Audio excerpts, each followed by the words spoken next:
Hello everyone, welcome to Go Legal. आज हम शुरू करने वाले हैं chapter 4 that talks about oral evidences. Oral evidence देखो होते क्या है, सिंपल है। देखो जो बोल के बोला गया है वो ओरल हो गया है ना, जो लिखा है वो रिटन में या डॉक्यूमेंट्री या डॉक्यूमेंट्स के फॉर्म में, सही है। अब देखो अगर सारे कितने भी टाइप के एविडेंसेस हो सकते हैं, बट ब्रॉडली अगर हम उन्हें कैटेगराइज करें तो क्या होते हैं, या तो ओरल होंगे या रिटन होंगे या जिसे हम बोल देते हैं डॉक्यूमेंट्री होंगे। ठीक है, जैसे अगर हम प्राइमरी, सेकेंडरी, रियल सभी एविडेंसेस की बात करें, सारे इन दोनों की कैटेगरी में फॉल कर जाएंगे, सही है। अब देखते हैं सेक्शन 54 क्या बोलता है। All the fact except the content of the documents, ये आपका प्री का क्वेश्चन है।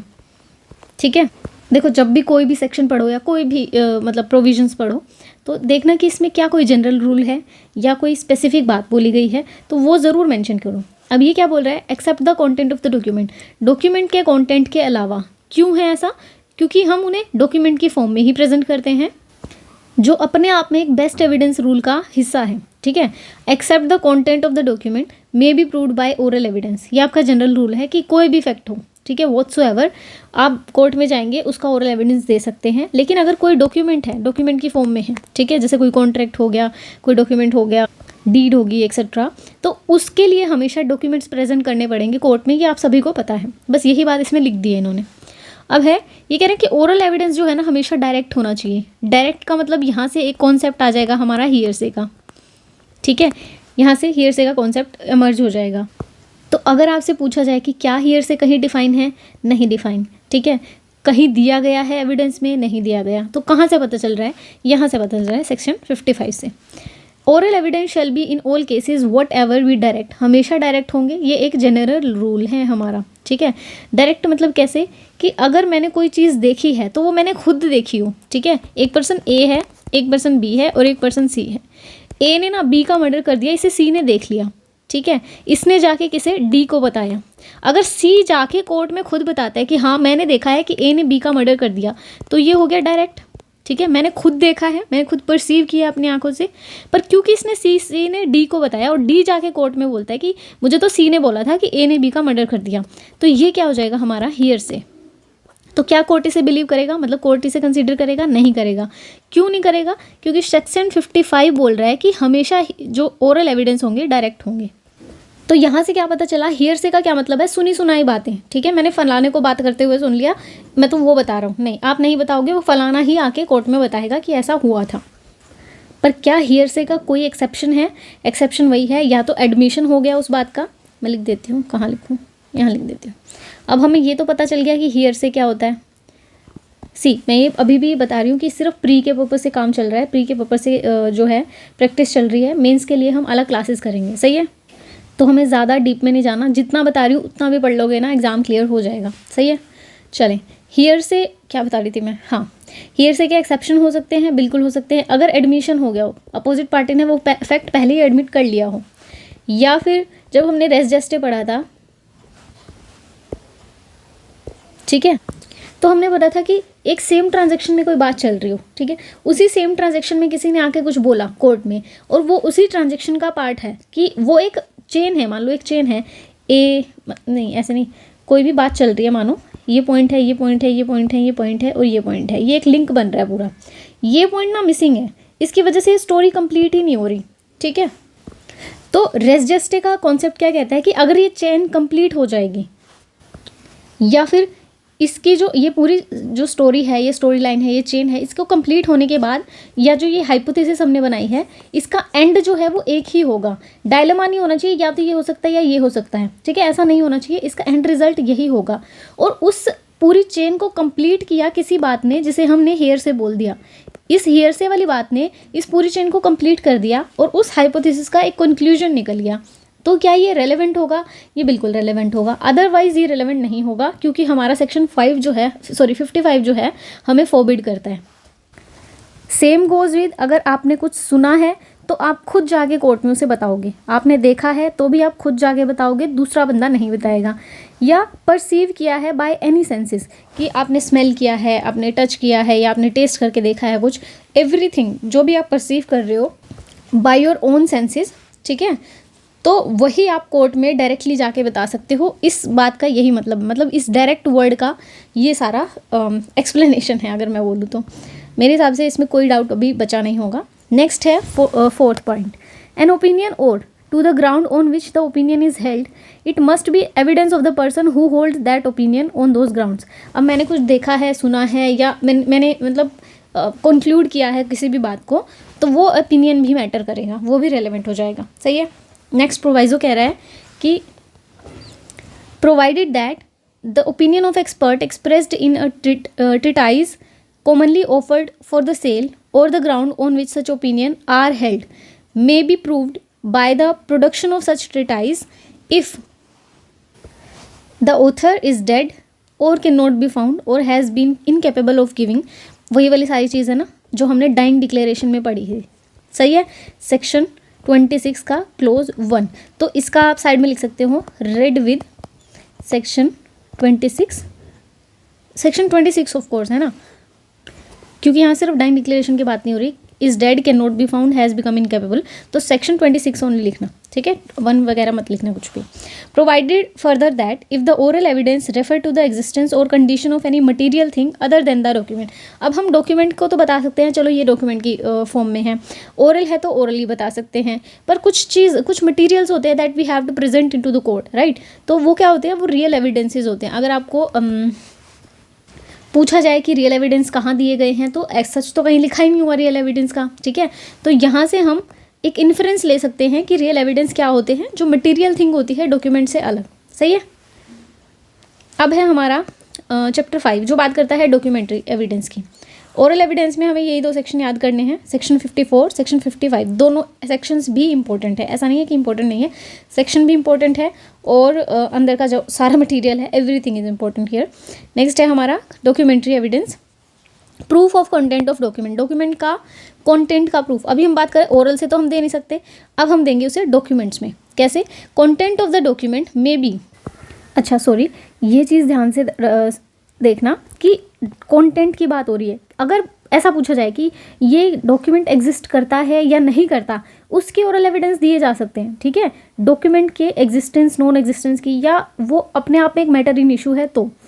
पर अगर कंटेंट की बात आएगी सिर्फ तो ही डॉक्यूमेंट्स की हमें ज़रूरत पड़ेगी, right. May be proved either by primary और बाय सेकेंडरी। अब इनको कैसे प्रूव, यानी कि हमने देख लिया डॉक्यूमेंट्स 2 टाइप के हो सकते हैं, या तो प्राइमरी फॉर्म में होंगे या सेकेंडरी फॉर्म में होंगे। अब ये क्या होते हैं आगे देखते हैं। सेक्शन 57 इंपॉर्टेंट है। Primary evidence means the document itself produce for the inspection of the court. बस नाम से ही पता चल रहा है कि खुद ही जो डॉक्यूमेंट, अगर मान लो कि मुझे अपनी डेट ऑफ बर्थ जो है वेरीफाई करानी है, ठीक है, या जो ओरिजिनल नाम है मेरा वो वेरीफाई कराना है, तो जनरली क्या होता है 10th की मार्कशीट होती है ना, तो वो जो 10th की मार्कशीट है ना वो खुद ही मुझे कोर्ट में प्रोड्यूस करनी पड़ेगी, जो ओरिजिनल मार्कशीट है, कॉपी नहीं चलेगी, ठीक है। लेकिन कुछ सिचुएशंस ऐसी होती है जहाँ पे सर्टिफाइड कॉपीज़ जो है वो अलाउ कर दी जाती है, which is a part of secondary evidence. सही है। अब है explanation 1, where the document is executed in several part, each part is the primary evidence of the document. हर एक पार्ट जो है वो प्राइमरी एविडेंस होगा। इसे ध्यान से देखो, ये मेंस का क्वेश्चन भी है और प्री का क्वेश्चन भी है। सही है। यहाँ से ऑप्शंस दे दिए जाएंगे, कुछ ना कुछ मिक्स एंड मैच करके, एक ऑप्शन गलत होगा, you have to find that out. Next है where the document is executed in counterparts, each counterpart being executed by one and some of the parties only, each counterpart is primary evidence as against the party। जो execute कर रही है ना party, उसके against होगा, ठीक है, और जो अदर पार्टी है उसके लिए ये सेकेंडरी एविडेंस होगा। जब हम सेकेंडरी पढ़ेंगे तो हम देखेंगे। ध्यान रखना, जो पार्टी एग्जीक्यूट कर रही है, अगर मैं ए है वो एग्जीक्यूट कर रहा है उस डॉक्यूमेंट को, तो प्राइमरी एविडेंस इसी के अगेंस्ट होगा। सही है। छोटी छोटी चीज़ें हैं तो देख के चलना। नेक्स्ट है हमारा explanation 3, where a number of documents are all made by one uniform process as in the case of. अब ये कह रहे हैं एक यूनिफॉर्म प्रोसेस से बनी है, जैसे मैंने फोटोकॉपी निकलवाई तो सारी सेम ही प्रोसेस से बन रही है। सही है। In the case of printing, lithography, photography, each of the primary evidence of the content of the rest, but where they are all copies of the common original, they are not primary evidence of the content of the document. ध्यान से सुनो, मानो मैंने ना एक contract draft किया, ठीक है, वो कॉन्ट्रैक्ट जैसे मैंने ड्राफ्ट किया तो मैंने कमांड दी तो सारी कॉपीज एक ही बार में बाहर आई, तो ये जो है प्राइमरी है, ठीक है। ओरिजिनल जो मैंने बनाया उसी का प्रिंट निकाला मैंने, तो वो प्राइमरी हो गया। लेकिन अगर वो डॉक्यूमेंट मैं आपको देती हूँ कि लो तुम्हें ना ये कॉन्ट्रैक्ट साइन करना है कि you want to be a part of my team और नॉट, अब आपने उसका कॉपी करवा लिया, मैंने कहा कि एक कॉपी तुम रख लेना, ओरिजिनल मुझे देना। तो जो ओरिजिनल होगी वो तो प्राइमरी होगी, और जो उसकी कॉपी जो तुम साइन करके लेके आओगे वो क्या होगी, सेकेंडरी। सॉरी, ये कॉपी या सेकेंडरी भी बोल सकते हो, सही है। अब मान लो मैंने कहा कि ना इसी डॉक्यूमेंट की 5 कॉपी तुम लेके आना, 5 कॉपी। तो ये जो 5 कॉपी है ये आपस में तो प्राइमरी होंगी एक दूसरे की, ठीक है, बट इसकी ये सेकेंडरी होगी। समझ आ रही है चीज़ कि जो फर्स्ट कॉपी है ना, फर्स्ट कॉपी जिसे हम बोलते हैं फर्स्ट कॉपी, वो चाहे हम एक ही निकलवाएं चाहे हम 15 एक साथ निकलवा लें। जैसे मान लो एक फैक्ट्री है, कोई कुछ भी लगा लो, शूज़ बनाने की फैक्ट्री है फॉर एग्जांपल। तो फर्स्ट मैंने कमांड दी और वो शूज़ बन के तैयार हो गए, ठीक है। तो 20 पेयर्स बने उस शूज़ के, तो ये 20 के 20 क्या होंगे, आपस में एक दूसरे के प्राइमरी हैं, ठीक है। और इनकी कॉपी करके कुछ बनाया गया तो वो सेकेंडरी हो जाएंगे। बस यही डॉक्यूमेंट्स के केस में होगा, सही है। नेक्स्ट है हमारा, where an electronic or digital record is created, stored or such storage occurs simultaneously or sequentially in the multiple files, each file is primary। मतलब क्या है, बस एक डॉक्यूमेंट है, उसके अलग अलग फाइल्स हैं, जो मल्टीपल फाइल्स होंगी ना वो सारी अपने आप में प्राइमरी होंगी, सही है, सेकेंडरी नहीं होंगी। नेक्स्ट है हमारा एक्सप्लेनेशन 5, क्या बोलता है, where an electronic or digital record. अच्छा, ये जो सारे हैं ना जिस पे मैंने हैश लगा रखे हैं, ये हमारे सारे न्यू हैं, मतलब ये उसमें नहीं थे, जो एविडेंस एक्ट था ना ओरिजिनल, उसमें नहीं थे, ये बीएसए में है, तो ये इंपॉर्टेंट हो जाते हैं अपने आप में। Where an electronic or digital record is produced from the proper custody, such electronic or digital record is primary evidence unless it is disputed. देखो इसमें तो ये कहा है कि मल्टीपल फाइल्स की फॉर्म में हमने रखा है, यहाँ कह रहा है कि प्रॉपर कस्टडी से हमने उसे लिया है तो वो भी प्राइमरी होगा। 6th कह रहा है कि where a video recorded is simultaneously stored in the electronic form और ट्रांसमिटेड। जैसे टीवी पे कोई चीज़ आ रही है, फर्स्ट टाइम आ रही है, तो वो क्या होगा, प्राइमरी होगी, ब्रॉडकास्ट हो रहा है। नेक्स्ट है हमारा, where an electronic or digital record is stored in multiple storage spaces in the computer. मतलब कंप्यूटर रिसोर्स है, अलग अलग जगह पे वो सारी चीज़ें रिकॉर्ड हो रही हैं। इसे ऐसे समझो कि कोई एक पर्टिकुलर कंपनी है, उसके अलग अलग ऑफिसेज हैं, सब में काम चल रहा है, ठीक है। तो उस सब में जो भी सारा डाटा स्टोर होगा वो सारा प्राइमरी ही होगा, सही है, ऐसा। Including the temporary files. अब ये इंपॉर्टेंट है कि क्या उसमें, ये प्री में पूछा जा सकता है, और ये क्योंकि न्यू ऐड हुए हैं तो पूछने के चांसेस बढ़ भी जा रहे हैं, सही है। तो including the temporary files. Illustration बोल रहा है, a person is shown to have been in a possession of number of placards, all the printed at the same time from one original. Any one of the placard is primary evidence of the content of the others, but no one of them is primary evidence of the content of the original. Same बात बोलिए जो मैंने अभी आपको ऊपर explain करी थी, as it is वही वाली बात बोली है यहाँ पे। नेक्स्ट है हमारा सेकेंडरी एविडेंस। अब इसके सेक्शन से याद करने हैं, बिल्कुल याद करने हैं, ठीक है। 57 जो है हमारा प्राइमरी एविडेंस की बात कर रहा है, 58 जो है हमारा सेकेंडरी एविडेंस की बात कर रहा है। ये कह रहा है कि certified copy given under the provision here in contain. जो मतलब जो याद रखना है वो सुनो। सेकेंडरी एविडेंस में क्या क्या आएंगे, सर्टिफाइड कॉपी, जहाँ वर्ड आ गया सेकेंडरी, ठीक है। Copy made from the original by the mechanical process. Mechanical process से मैं कॉपी कर रही हूँ, जैसे मैंने फ़ोटोकॉपी कराने के लिए दी और वो सारी जितनी भी कॉपीज़ आएंगी वो सारी क्या होंगी, सेकेंडरी होंगी। कॉपी मेड फ्रॉम और compared with original. Compared with original का मतलब क्या है, जैसे एग्ज़ाम में हम जब नकल करते हैं तो कभी कभी कुछ बच्चे क्या होते हैं कि उन्हें नकल भी नहीं करनी आती है ना, as it is copy paste कर देंगे, तो वो वाली कॉपी की बात है। नेक्स्ट है हमारा counterpart of the document as against the parties who did not execute them. अभी हमने देखा कि जो एग्जीक्यूट करेगा अगेंस्ट, उसके अगेंस्ट तो क्या होगा, वो प्राइमरी होगा, और जो नहीं करेगा यानी कि जो अपोजिट पार्टी है उसके अगेंस्ट वो सेकेंडरी होगा। ये सेम बात यहाँ लिखी है। Oral account of the content of the document. अभी देखें, अभी हमने क्या बोला था कि जो डॉक्यूमेंट्स हैं वो हमेशा डॉक्यूमेंट के फॉर्म में होंगे, यानी कि जो कंटेंट ऑफ द डॉक्यूमेंट है वो हमेशा किससे होगा, डॉक्यूमेंट से होगा। पर अगर कोई उसे देख लेता है, मैंने वो डॉक्यूमेंट पढ़ा, ठीक है, और मैंने देखा कि अच्छा इसमें ये लिखा हुआ है सारा, मैं जाके कोर्ट में बता रही हूँ कि हाँ इसमें ये लिखा हुआ था, तो बेस्ट एविडेंस रूल के अकॉर्डिंग क्या होगा, हमें हमेशा प्राइमरी, एक second, content of the document may be proved either by primary or secondary evidence, but best evidence rule कह रहा है कि हमें हमेशा डॉक्यूमेंट को खुद ही प्रेजेंट करना होगा कोर्ट में, जिसे हम प्राइमरी एविडेंस बोलेंगे, या अगर शॉर्ट में बोले तो हमें डॉक्यूमेंट्री एविडेंस की बात करी थी। पर ये कह रहे हैं कि यहाँ देखें,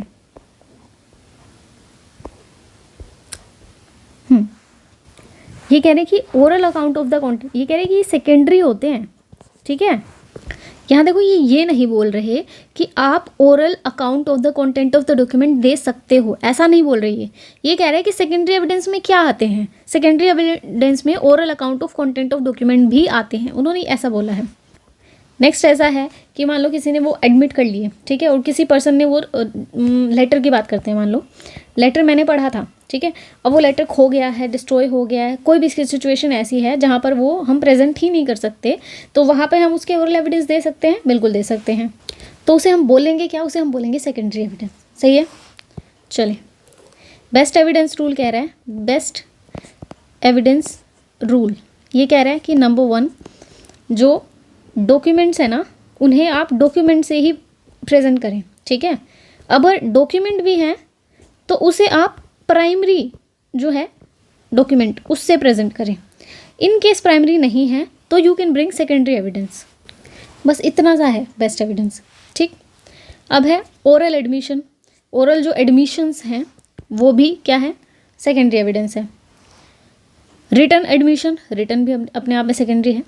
नेक्स्ट है हमारा evidence of the person who has examine a document the original of which consist of numerous accounts और अदर। अच्छा, अब ये कह रहे हैं कि पहली चीज़ तो ये पहले नहीं था ना, ये पहले था ना, ये था ना, ये था, ठीक है, ये अभी ऐड हुए हैं इन BSA एविडेंस में, ये नहीं दे तो खुद ही ये इंपॉर्टेंट हो गया अपने आप में।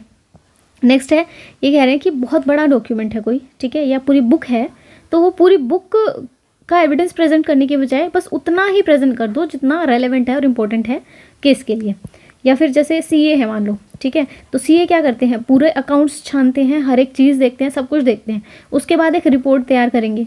उस रिपोर्ट में सारा कुछ लिखा होगा कि भाई इतना इतना ये अकाउंट है ये। अब या तो कोर्ट इन सारे डॉक्यूमेंट्स को खुद वो करे, है ना, मतलब अकाउंट्स करे, चेक करे, सब कुछ करे, या फिर वो CA की रिपोर्ट जो है उस पर रिलाई करे। तो बेस्ट क्या है, CA की रिपोर्ट पर रिलाई करना। बस यही वाली बात इन्होंने बोली है कि उसे भी हम सेकेंडरी ही एविडेंस मानेंगे। अगर ज़रूरत पड़ी है तो दोबारा रीचेकिंग कराई जा सकती है। अब है इलिस्ट्रेशन, देखते हैं इलिस्ट्रेशन। फर्स्ट क्या बोल रहा है, photograph of an original is secondary evidence of its content. Simple सी बात है। अ कॉपी कंपेयर्ड विद आ गया सीधा, तो सेकेंडरी एविडेंस है। Copy transcribed from a copy से ही ट्रांसक्राइब की है तो भी वो अपने आप में सेकेंडरी है। Neither an oral account of the copy compared with the original nor an oral account of the photograph or machine copy original is secondary evidence of the original. अब ये चीज़ ना बहुत इंपॉर्टेंट है, ठीक है, हम इलिस्ट्रेशन सोच के इसे ज़्यादा तवज्जो ही नहीं देंगे, मैं ब्लू से इसे हाईलाइट कर देती हूँ। इसमें मेन चीज़ जो है, अभी हमने क्या पढ़ा, इसने कहा कि oral account of the content of the document given by the person who has seen himself, क्या है ये, सेकेंडरी एविडेंस है। तो ये कह रहे हैं सेकेंडरी एविडेंस क्या क्या इंक्लूड कर रहा है। यहाँ ये बोल रहे हैं कि बट फिर भी उसे ये नहीं बोलेंगे कि वो ओरिजिनल का सेकेंडरी एविडेंस है। सही है, ओरिजिनल का सेकेंडरी एविडेंस होने का मतलब क्या है, बिल्कुल copy paste as it is. जो यहाँ पे मैंने लिख दिया माई नेम इज़ XYZ, ठीक है, तो एज इट इज़ जो कॉपी है वो सेकेंडरी डॉक्यूमेंट में हो तो ये क्या हो जाएगा, एज इट इज़ कॉपी है तो क्या हो जाएगा, ये सेकेंडरी एविडेंस ऑफ ओरिजिनल, क्योंकि सारी चीज़ सेम है। ओरल में क्या होगा, मैं तो नहीं बोल सकती ना कितना बड़ा, मान लो ये पूरी लाइन जो है उस डॉक्यूमेंट में लिखी हुई थी तो मैं एज इट इज़ नहीं बता सकती, तो वो ओरिजिनल का नहीं हुआ, ठीक है। सेकेंडरी एविडेंस बिल्कुल है, क्या ओरिजिनल का सेकेंडरी एविडेंस है, नहीं, ठीक है। ये आपका प्री का क्वेश्चन बन जाएगा, बनाने वाला इसमें मेंस का भी क्वेश्चन इजीली बना सकता है, ठीक है, तो इस पर ध्यान देना प्लीज़। नेक्स्ट है हमारा document shall be proved by primary evidence accept in the case here in mention. Proof of the document by the primary evidence, तो ये आ गया ना बेस्ट एविडेंस रूल। हमने पहला क्या पढ़ा था कि डॉक्यूमेंट से ही डॉक्यूमेंट को प्रूव करें। सेकेंड चीज़ हमने पढ़ी थी कि जो डॉक्यूमेंट होगा हमेशा प्राइमरी और सेकेंडरी की फॉर्म में होगा तो प्राइमरी ही प्रेजेंट करें। यही जो है हमारे बेस्ट एविडेंस रूल में आ जाएंगे। डॉक्यूमेंट कहीं डिफाइन नहीं है बेस्ट एविडेंस रूल क्या है, यू हैव टू इंटरप्रेटेड, है ना, बाय योर ओन अंडरस्टैंडिंग। तो चलो, document shall be prove by the primary evidence accept in the case here in mention. कौन से केस जहाँ पे सेकेंडरी एविडेंस अलाउ किए गए हों, क्या बोल रहे हैं, cases in which the secondary evidence relating to document may be given, कहाँ दिए जा सकते हैं। Secondary evidence may be given of the existence condition and contents of the document in following cases, namely number 1, when the original is shown or appears to be in the possession and power of the person against whom the document is supposed to be। मतलब आप में और मेरे में case चल रहा है, ठीक है, और मेरे पास है वो डॉक्यूमेंट्स, तो आप मुझे कह रहे हो कि भाई प्रेजेंट कर दो, मैं नहीं कर रही हूँ, तो उसके डॉक्यूमेंट आप दे सकते हो क्योंकि वो मेरे पोजीशन में है। नेक्स्ट है, अब ऐसा भी हो सकता है कि मान लो आपने रॉन्ग डॉक्यूमेंट प्रेजेंट कर दिए और मुझे जब बोला गया था तो मैंने प्रेजेंट नहीं किए थे, तो बाद में अलाउ नहीं किया जाएगा कि हाँ अब आप लेके आओ प्राइमरी, नहीं, फिर अलाउ ही नहीं किया जाएगा, ठीक है। अगर कोर्ट की डिस्क्रिप्शन है तो अलग बात है। नेक्स्ट है, of any person out of the reach of or not subject to the process of the court, ठीक है, आउट ऑफ रीच है तो। थर्ड है, legally bound to produce it, legally bound है प्रोड्यूस करने के पर नहीं कर रहे हैं तो सेकेंडरी एविडेंस आ सकते हैं। अब ये आपको याद कैसे करने हैं, सारे मत करो, मतलब रट्टे मत मारना, ऐसे ही बस पोजेशन है किसका, या तो सेकंड पर्सन के पास है या मेरी रीच से बाहर है या फिर लीगली बाउंड है प्रोड्यूस करने के लिए, तो ये बस मैंने याद करने के लिए लिखा होगा। चले, and when after the notice mention in 64 में ना नोटिस देना होता है किसको, अपोजिट पार्टी को, टू प्रोड्यूस द डॉक्यूमेंट, ठीक है, वो अभी हम पढ़ेंगे तब देखेंगे। अब नेक्स्ट कह रहा है कि when the after the notice mention in 64 such person does not, फिर भी वो प्रोड्यूस नहीं करता तो आप क्या कर सकते हो, ला सकते हो। व्हेन द एग्जिस्टेंस कंडीशन, हाँ, existence condition and the content of the original have been proved, मतलब प्रूव यानी कि यहाँ बस इतना, एडमिटेड इन रिटर्न, एडमिट कौन करेगा, अपोजिट पार्टी कर रही है, ठीक है, तो इतना याद रखो, एडमिट हो चुके हैं वो। When the original has been destroyed और लॉस्ट, तो कर सकते हो आप प्रेजेंट, और उसके डिस्ट्रॉय होने में या उनके गुम जाने में किसका हाथ है, पार्टी का खुद का डिफ़ॉल्ट है, ठीक है, जो अपोजिट पार्टी है उसका डिफ़ॉल्ट है। When the original is of such a nature as not to be easily movable, उठा के नहीं लाया जा सकता इतना सारा, या फिर when the original is public document, वो पब्लिक डॉक्यूमेंट है तो हमेशा ही सेकेंडरी कॉपी आती है, ठीक है। When the original is a document of which a certified copy, जहाँ पे सर्टिफाइड कॉपी परमिटेड है हम वही लगा देते हैं। नेक्स्ट है, when the original consist of the numerous account, हमने अभी बात की थी, सेम चीज़ यहाँ पे भी है। नेक्स्ट है, for the purpose of clause A, C and D the secondary evidence of content of document is admissible. अब क्या एडमिसिबल है, सेकेंडरी एविडेंस किसी भी फॉर्म में हो सकते हैं, ए, सी और डी के लिए। ए कह रहा है कि वो क्या कहते हैं, दूसरे के पास है या आउट ऑफ रीच है या लीगली बाउंड है। सी क्या कह रहा है कि ओरिजिनल डिस्ट्रॉय हो गए हैं ऑब्वियसली, और डी कह रहा है ये रहा, ईजिली मूवेबल नहीं है, तो यहाँ पे सेकेंडरी एविडेंस आप ला सकते हो। बी में ये कह रहा है ना एडमिट हो गए हैं, तो एडमिट हमेशा राइटिंग में होगी तो उसका रिटर्न एडमिशन चलेगा। ई और एफ में जहाँ सर्टिफाइड कॉपी अलाउ है तो वहाँ पे सर्टिफाइड कॉपी ही होनी चाहिए, उन्हें आप फोटो कॉपी कराई ला के रख दिया, ऐसा नहीं चलेगा। जी कह रहा है कि evidence may be given as to the general result of the document, general result यानी कि जैसे मैंने अभी सीए का एग्जाम्पल दिया था, तो ये एक तो ये चीज़ ध्यान रखनी है, who is skilled in the examination of such document, उसे पता होना चाहिए कि फॉर एग्जाम्पल मुझे किसी डॉक्यूमेंट की लीगैलिटी चेक करानी है तो किसी लीगल पर्सन के पास जाऊंगी या फिर रैंडम कोई भी, यार देखियो एक बार तू चेक कर दियो, ऐसा नहीं होगा ना। He the person must be skilled in that particular thing which he is doing. Examination of जैसे डॉक्यूमेंट है तो एग्जामिनेशन में वो एक्सपर्ट होना चाहिए, अपने आप में स्किल्ड होना चाहिए तो ही सही है। नेक्स्ट है हमारा इलेक्ट्रॉनिक और डिजिटल रिकॉर्ड्स। बस ये कह रहे हैं कि जो इलेक्ट्रॉनिक और डिजिटल रिकॉर्ड्स है ना वो अपने आप में एडमिसिबल होंगे, ठीक है, सेम लीगल वैलिडिटी होगी, सेम इफेक्ट होगा, सेम एनफोर्सिबिलिटी होगी, बस इतनी सी याद रखने। 61 में 62 कह रहा है special provisions as to the evidence relating to the electronic record, वही वाली है जो पहले 65A B हुआ करते, अब वो 62 और 63 दे दिए। ये इंपॉर्टेंट है भाई, यहाँ से क्वेश्चन बनते हैं 63, ठीक है, यहाँ से क्वेश्चन बनते हैं। Admissibility of electronic record, notwithstanding anything contain in अधिनियम, any information contain in electronic record which is printed on the paper, stored, recorded or copied in optical and magnetic media and semiconductor memory, which is produced by the computer or any communication devices, or otherwise stored, recorded or copied in any electronic form, shall be deemed to also a document। बस ये याद यही रखना है, ठीक है, किसी भी फॉर्म में हो, पेपर, स्टोर्ड, रिकॉर्ड, कॉपी, सारे ही डॉक्यूमेंट की फॉर्म में माने जाएंगे। If the conditions mention in the section, कब, देखें ये आपका ना मेंस के हिसाब से इंपॉर्टेंट है और मेंस में पूछा जाता है, प्री में आई गेस बस इसका सेक्शन पूछा जा सकता है, ठीक है, तो मेरे जहाँ तक ध्यान आ रहा है प्री में सेक्शन आता है और मेंस में ये पूरा एक क्वेश्चन आया हुआ है, क्योंकि मैंने खुद लिखा है तो मुझे याद है कि ये क्वेश्चन आया हुआ है। Condition refer to in subsection 1 in respect of the computer output shall be following, namely number 1 computer output containing the information was produce by. इसमें ना जो मेन कीवर्ड तुम्हें याद रखना है कि पहली चीज़ तो वो सेम उसी सोर्स, जैसे मान लो जो कंप्यूटर रिसोर्स है उसी से आना चाहिए। सेकंड जो चीज़ आपको याद रखनी है कि वो लॉफुल कंट्रोल में होगा। लॉफुल कंट्रोल यानी कि जिसकी अथॉरिटी है वो उसी के कंट्रोल में होगा। थर्ड है जनरली क्या होता है, वो रेगुलरली उसका डेटा जो है प्रोसेस होना चाहिए। और वो जो डॉक्यूमेंट जो है वो प्रॉपरली नहीं, सॉरी डॉक्यूमेंट नहीं, ये कंप्यूटर प्रॉपरली फंक्शनिंग होना चाहिए। सही है। और देखते हैं एक second, use regularly in create store, ये सही है, ठीक है। लॉफुल कंट्रोल में होना चाहिए। रेगुलरली जो है उसमें डाटा फीड होना चाहिए, ये नहीं है कि कभी चल रहा है कभी नहीं चल रहा है। प्रॉपर ऑपरेशन होना चाहिए उसका। जो इंफॉर्मेशन स्टोर हो रही है वो ऑर्डिनरी कोर्स ऑफ एक्टिविटी में हो रही है, ठीक है। इसके अलावा ये कह रहे हैं कि ये तो भाई जनरल चीज़ें होगी, है ना। अब ये कह रहे हैं कि वो चाहे स्टैंड अलोन मॉडल हो, यानी कि मतलब सिंपल कंप्यूटर है या पूरा कंप्यूटर सिस्टम है या कंप्यूटर नेटवर्क है, कुछ भी हो, ठीक है, उसमें जो डेटा फीड है वो सारा जो है इलेक्ट्रॉनिक रिकॉर्ड ही होगा। सही है। अब है हमारा सबसेक्शन 4 भी देख लेते हैं। ये है ना इम्पोर्टेंट है आपके लिए, सबसेक्शन 4 या क्या हो गया इसके। हाँ, ये कह रहा है कि in any proceeding where it is desire to give the statement in evidence, अगर एविडेंस देना हो तो उसमें क्या क्या आप दोगे, ठीक है। ये तो है नहीं कि कॉपी लाए दे दी कोर्ट में चल गई, ऐसा नहीं होगा। उसमें क्या क्या होगा, ये जो मतलब जो इलेक्ट्रॉनिक रिकॉर्ड है, ठीक है, इसका हमें एविडेंस देना है तो कोर्ट में जाएंगे तो डॉक्यूमेंट्स प्रोड्यूस करेंगे ना। उसमें क्या क्या होगा, वो आइडेंटिफाई करेगा कि electronic record containing the statement or describing the manner in which it was produce, किस तरीके से वो प्रोड्यूस किया गया है, वो उसका मैनर पूरा उसमें लिखा होगा।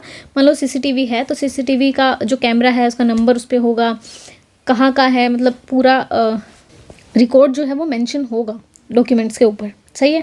Giving such particular of any device, अगर कोई डिवाइस है तो कौन सा डिवाइस है, मतलब मुझे इतना टेक्नोलॉजी का पता नहीं, बट इन जनरल मैं बता रही हूँ कि मान लो कोई कैमरा भी यूज़ हो रहा है तो कौन सा कैमरा है, उसका मॉडल क्या है, हर चीज़ उसकी जो अबाउट में मेंशन चीज़ें होती है वो सारी उसमें मेंशन होगी, ठीक है। Dealing in any of the matter to which the condition mention in subsection, ऐसा इसलिए है क्योंकि मान लो कोई कैमरा है, ठीक है, उसका विजन मान लो इतना है। अब जो डेटा हम प्रोड्यूस करना चाह रहे हैं कोर्ट में, मान लो वो इस रेंज का है, तो अगर हमें मॉडल पता होगा तो हम बता सकते हैं ना कि ये फर्जी है। फर्जी कैसे है, क्योंकि इसका विजन इतना है, तो आप यहाँ तक का कैसे बता रहे हो। तो इसलिए सारी चीज़ें जो है वो उसमें मेंशन करनी होती है सिक्योरिटी के लिए, या हम इन अदर वर्ड कह रहे वेरिफिकेशन के लिए, ठीक है। अब है इसमें और कुछ ऐसा है नहीं, बस ये है कि जो अप्रोप्रिएट फॉर्म में क्या होता है, जो ये डेटा फीड होता है, ठीक है, या विद और विदाउट इंटरवेंशन। अगर विद इंटरवेंशन है तो वो भी इसमें मेंशन होगा, और विदाउट इंटरवेंशन है, जैसे ऑटोमेटिक है तो भी मेंशन होगा, ऑटोमेटिक नहीं है तो भी मेंशन होगा, ठीक है। नेक्स्ट है हमारा rules as to the notice to produce. हमने अभी बात की थी ना कि नोटिस दिया जाता है, अगर नोटिस के बावजूद भी सामने वाला पर्सन जो है एविडेंस या प्राइमरी एविडेंस डॉक्यूमेंट्स प्रोड्यूस नहीं करता तो सेकेंडरी एविडेंस अलाउ किए जाते हैं, तो उसी नोटिस की यहाँ बात हो रही है। अच्छा भाई, मेरे फ्रेंड ने बताया था कि इसे रूल ऑफ नोटिस भी बोलते हैं, तो आप मेंशन कर लेना। चले पढ़ते हैं। Secondary evidence of the content of the document refer to in clause A of section 60 shall not be given unless the party proposing to give such secondary evidence has previously, तो पहले तो उसे क्या देना पड़ेगा, नोटिस देना, ये mention कर, ऐसे कर लो, ठीक है। पहले तो उसे मेंशन देना नोटिस देना पड़ेगा पार्टी को इन हुज पोजेशन और पावर द डॉक्यूमेंट इज, और टू इज एडवोकेट और representative. Such notice to produce is at to prescribe by the law and if no notice is prescribe by law, अगर कोई notice law ने prescribe नहीं किया then such notice as the court consider reasonable. भाई सामने वाले की नज़रों में ये चीज़ आ जानी चाहिए कि भाई सुनो, डॉक्यूमेंट कोर्ट में प्रोड्यूस करता हूँ, ठीक है। अगर उसका कोई पर्टिकुलर फॉर्मेट है तो फॉर्मेट दे दो, फॉर्मेट नहीं है तो एक रीजनेबल मैनर में, ठीक है, आप उन्हें सामने वाले को प्रेजेंट कर दो, दे दो। नेक्स्ट है provided that such notice shall not be required in order to render secondary evidence admissible in any following cases in any such other cases in which the court think fit to dispense with. Dispense with का मतलब होता है कि भाई रहने दो, तुमसे ना हो पाएगा तुम रहने दो, मजाक कर रही हूँ, तुमसे ना हो पाएगा की ज़रूरत नहीं है, कि भाई चलो कोई बात नहीं तुम रहने दो, वो वाला। सही है। कहाँ कहाँ नोटिस देने की ज़रूरत नहीं होती, हम अलाउ कर रहे हैं तुम बिना नोटिस के भी सेकेंडरी एविडेंस प्रोड्यूस कर लो। कब? When the document to be proved in itself is a notice, वो खुद ही डॉक्यूमेंट जो है नोटिस है तो ज़रूरत नहीं है। When from the nature of the case the adverse party must know that he will be required to produce, उसे पता है कि उसे देना है फिर भी वो आनाकानी कर रहा है, निकम्मापन कर रहा है, तो वहाँ पे ज़रूरत नहीं है। अच्छा, ये भाई मेंस में पूछा जा सकता है क्वेश्चन। नेक्स्ट है, जो एडवर्स पार्टी है उसने मतलब उसने फ्रॉड या फोर्स से उसे ऑब्टेन किया है तो, ठीक है। उसके बाद एजेंट जो है उसके पास ओरिजिनल है कोर्ट में। नेक्स्ट है हमारा, when the adverse party or agent has admitted the loss of the document, उन्होंने खुद ही एडमिट कर लिया है तो, and the person in the possession of the document is out of the reach of or not subject to the process of the court. सही है। Next, proof of the signature the handwriting of the person एलिज to have signed और written the document produced. अब ये कह रहा है कि भाई सुनो, कि अगर वो डॉक्यूमेंट है, मान लो मैंने लेटर लिखा है, ठीक है, वो लेटर जो है अगर प्रोड्यूस करना है कोर्ट में, ठीक है, तो अब उस पर किसके साइन है या किसकी हैंड राइटिंग है, तो वो उसी की हैंड राइटिंग में प्रूव किए जाएंगे या उसी पर्सन का जो सिग्नेचर है वो प्रूव किया जाएगा। इलेक्ट्रॉनिक सिग्नेचर के केस में बस ये याद रखो कि उस बंदे के ही सिग्नेचर है, सब्सक्राइबर के ही सिग्नेचर है, वो प्रूव किया जाएगा। Proof of the execution of the document required by law to be attested. अगर हाँ, यहाँ से क्वेश्चन बनता है भाई आपका प्री का, ये कह रहा है कि एक क्वेश्चन ये बनता है कि अगर अटेस्टेशन को प्रूव करना है तो कितने अटेस्टिंग विटनेस की ज़रूरत है? Only one. सही है। नेक्स्ट ये है कि अगर मैंने ऐसा लिख दिया है, ये देखो, अगर अटेस्टिंग विटनेस की बात है तो एक विटनेस की ज़रूरत है, लेकिन अगर रजिस्टर्ड है तो किसी भी विटनेस की रिक्वायर्ड नहीं है। पर जो हमें ध्यान रखना है वो क्या है? विल, जहाँ से क्वेश्चन बनता है। तो इसे पढ़ें। Provided that it shall not be necessary to call an attesting witness in the proof of the execution of any document not being a will. देखो यहाँ तक आधा पढ़ा है अपन, जो यहाँ लिख दिया मैंने, ठीक है। Provided that it shall not be necessary, ज़रूरी नहीं है to call a attesting witness, इस अटेस्टिंग विटनेस को बुलाने की, ये जो है इसे बुलाने की ज़रूरत नहीं है। क्यों? Witness in the proof of the execution of the document, किसी भी डॉक्यूमेंट के एग्जीक्यूशन के लिए। अब ये छोड़ दो एक बार के लिए। Which has not been registered, which has been registered, जिसकी रजिस्ट्री हो चुकी है, उसके लिए टेस्टिंग विटनेस की हमें ज़रूरत नहीं है, in accordance with the provision of Indian registration act. सही है। Unless it's execution by the person whom it purports to have been executed is specifically denied, अगर उसका एग्जीक्यूशन डिनाइड कर दिया है तो विटनेस की ज़रूरत है, अदरवाइज नहीं है। ये तो एक चीज़ होगी। अब सेकंड चीज़ क्या है कि क्या विटनेस के लिए विल के केस में भी अप्लाई होगा? विल के केस में अप्लाई नहीं होगा। अब इसके पीछे रैशनल क्या है? देखो, विल क्या है, विल का क्या कंपलसरी रजिस्ट्रेशन रिक्वायर्ड है? नहीं है, ठीक है। क्या ऐसे कहीं लिखा हुआ है कि भाई अगर अटेस्ट होगा तो ही विल जो है एग्जीक्यूट होगी? कहीं नहीं लिखा हुआ। अगर मैं मरते टाइम एक प्लेन पेपर पे लिख के जाती हूँ कि मेरी जो सारी प्रॉपर्टी है फलाना फलाना को दे देना, ठीक है, क्या वो एक विल होगी? वो अपने आप में एक विल होगी। सही है। प्रोबेट से उसे एग्जीक्यूट कर देंगे, वो ऑलटुगेदर अलग चीज़ है। बट यहाँ पे जो 3 क्वेश्चन आपसे पूछे जाते हैं एग्जाम में वो ये है कि अगर आपने अटेस्ट करा रखा है तो एक अटेस्टिंग विटनेस चाहिए, अगर रजिस्टर्ड है तो किसी अटेस्टिंग विटनेस की ज़रूरत नहीं है, और विल के केस में भी किसी अटेस्टिंग विटनेस की ज़रूरत नहीं है। नहीं सॉरी, मैं क्या बोल रही हूँ, विल के केस में रजिस्ट्रेशन वाला जो क्लोज है वो अप्लाई नहीं होगा। सही है। चलिए नेक्स्ट है हमारा, proof where no attesting witness found, जहाँ विटनेस ही नहीं है तो क्या होगा? If no such attesting witness can be found it must be proved that the attestation of one attesting witness at least in his hand writing. अब ये कह रहा है कि अटेस्टेशन जो है उसी बंदे की हैंड राइटिंग में होना चाहिए, अगर वो नहीं मिल रहा है तो, या उसके सिग्नेचर में। अब आप कह रहे हो कि वो बंदा ही नहीं मिल रहा है तो कैसे? उसकी हैंड राइटिंग में कुछ तो पड़ा होगा ना मैच करने के लिए, इसलिए ये प्रोविजन उन्होंने दे दिया। नेक्स्ट है हमारा, admission of the execution by the party to attested witness, document. Admission of the party to any attested document of its execution by himself shall be sufficient proof, बस ये याद रखना है, shall, ठीक है, of its execution as against him though it be a document required by law to be attested। Next है हमारा, proof when the attesting witness shall, मतलब वो अगर डिनाई कर देता है तो क्या होगा? अदर एविडेंस है, उसे हम प्रूव कर देंगे, ठीक है। नेक्स्ट है, proof of the document not required by law to be attested, जहाँ पे रिक्वायर्ड नहीं है टेस्ट कराने की तो उस केस में क्या होगा? उसे ऐसे ही ट्रीट किया जाएगा जैसे वो अनअटेस्टेड हो, even though you have attested that document. सही है। नेक्स्ट है हमारा, comparison of signature, writing or seal with or other admitted to the proof or proved, है ना। बस यहाँ पे ये है कि मान लो आपने कोर्ट में कोई डॉक्यूमेंट प्रोड्यूस करे और कोर्ट सेटिस्फाई नहीं है, ठीक है, तो कोर्ट जो है वो डॉक्यूमेंट मंगवाएगा, खुद उसे चेक करेगा कि ये जो है आपस में मिल रही है हैंड राइटिंग या नहीं मिल रही, या जो सिग्नेचर है वो कंपेयर करने पे सेम है या नहीं है। तो ये वाली प्रोविज़न 72 बोल रहा है। पर ना इसका एक केस था, मैंने लिखा हुआ है, स्टेट ऑफ गुजरात का केस था, बट मुझे उसका वो याद नहीं है, तो मैं एक बार देख के आपको बता दूँगी। मुझे लगा था बाद में देख लूँगी बट मैं भूल गई। तो इसमें सुप्रीम कोर्ट ने क्या कहा था कि अगर इनकन्सिस्टेंसी आ जाती है, मान लो एक्सपर्ट ने बोला है कि भाई ये जो हैंडराइटिंग है ना वो सेम नहीं है, पर जो जज वहाँ बैठे हुए हैं उन्होंने कंपेयर किया तो वो उन्हें हैंडराइटिंग सेम लगी, तो इन दोनों की बातों में इनकन्सिस्टेंसी आ गई। अब जब हमने एक्सपर्ट ओपिनियन पढ़ा था तो उसमें क्या बोला था कि जो एक्सपर्ट का ओपिनियन है वो बाइंडिंग नहीं होता है ना, तो क्या यहाँ पे कोर्ट अपनी मर्जी चलाएगा, कोर्ट का डिस्क्रिशन होगा। तो इसी क्वेश्चन को सॉल्व करने के लिए, क्योंकि अगर मैं होती ना, आपने मतलब मुझे अगर कंक्लूजन ड्रॉ करना होता या मुझे अपनी इंटरप्रिटेशन देनी होती तो मैं यही बोलती, क्योंकि एक्सपर्ट का ओपिनियन जो है वो बाइंडिंग नहीं है, ठीक है, तो कोर्ट यहाँ पे अगर कोर्ट को लग रहा है तो कोर्ट अपना डिस्क्रिशन से ये डिसीजन दे सकता है कि कोर्ट ये बोल सकता है कि हाँ भाई मुझे ऐसा लग रहा है कि कंपेयर करने पे सेम हैंडराइटिंग है तो मैं मतलब डिसीजन दूंगा ऐसा, क्योंकि लॉ के अकॉर्डिंग तो यही चीज़ चल रही है। बट यहाँ पे क्या है, इस डिसीजन ने सारी चीज़ पलट दी है। ये कह रहे हैं कि एक्सपर्ट वो एक्सपर्ट क्यों है, क्योंकि रीज़न है उसका, स्किल्ड है वो, उसने वो काम किया है, ठीक है। जज वहाँ पे बैठे हैं, उन्हें इस चीज़ का इतना मतलब, अगर आप उनसे पॉइंट ऑफ लॉ पे बात करोगे तो ठीक है, हाँ जज का जो डिस्क्रिशन है वो काम करेगा, पर क्योंकि यहाँ पे एक्सपर्टीज़ किसकी है, जो ये हैंड राइटिंग एक्सपर्ट हैं उनकी, ठीक है। तो वहाँ पे कोर्ट ने बोला, सुप्रीम कोर्ट ने, कि वहाँ पर उनका ही मतलब उनका ओपिनियन जो है वो मैटर करेगा, उनका ओपिनियन जो है वो कंसीडर किया जाएगा, एक्सपर्ट ओपिनियन, ठीक है। मुझे ऐसा लग रहा है मैं बोल ज़्यादा गई हूँ, पता नहीं समझ आया या नहीं आया तो मुझे प्लीज़ बता देना। नेक्स्ट है, द कोर्ट में direct any person present in the court to write any word or the figure for the purpose of enabling the court to compare the words or figures so written with any word or figures alleged to have been written by such person.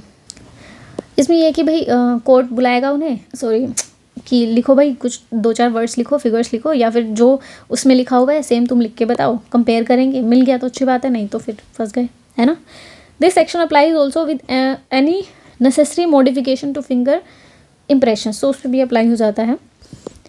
In order to ascertain whether a digital signature is that of the person by whom it purports to have been fixed, the court may direct that the person or the controller or the certifying authority to produce the digital signature certificate, मतलब simple सी बात है भाई, certificate produce करना है, और any other person to apply the public की और प्राइवेट की। तो ज़्यादा तो मुझे इसका आइडिया नहीं है, बट इतना है कि डिजिटल सिग्नेचर में की होती है, ठीक है, और प्राइवेट की I guess more secure documents के लिए होती है, बट मैं इसके बारे में पढ़ूंगी तो मैं आपको बताऊंगी, ठीक है। बस इसको अभी ख़त्म करते हैं, 73 तक हमारे हो गया, 74 से आगे हम नेक्स्ट क्लास में करेंगे। चलो तब तक के लिए बाय, फिर मिलते हैं नेक्स्ट क्लास में, ठीक है।